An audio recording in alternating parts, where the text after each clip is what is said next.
extraordinary. This is the actual AS-1032-4822. What you see in the foreground is basically a cityscape as big as the city of Los Angeles with a, again, constant repeating crosshatching pattern.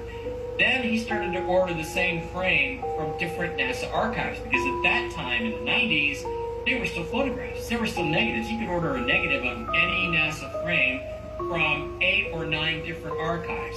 Hawaii and Maryland and St. Louis and Houston. And every time he did, he got a different version of 4822. On one of the versions of 4822, you see this object that looks like a giant paperclip. Now that sucker is probably going to be 600 feet tall as the Space Needle in Seattle, Washington. And it absolutely is artificial. Again, it's reflecting the sunlight in the proper way. It absolutely should not be there. There appears to be some sort of central post. What is it? A wire? Radio transmitter? I don't know. But in the foreground, hanging in the space above the lunar surface inside of Meta E were other objects. This is one that he called the castle because it reminded him of the Disney castle.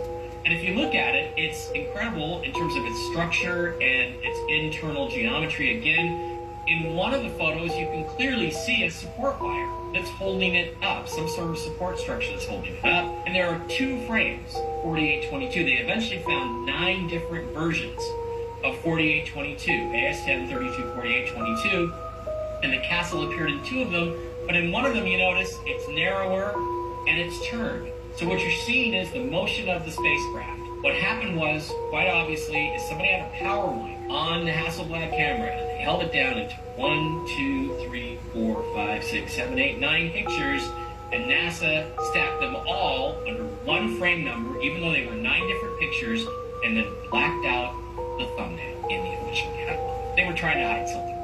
Here's close-ups of some of the details on the capsule itself. Now, other pictures from around the area were kind of weird. You see all this sort of crud and dust and stuff that doesn't look quite right there. And you think to yourself, wow, this is a really dirty negative, or this is a really dirty photographic print.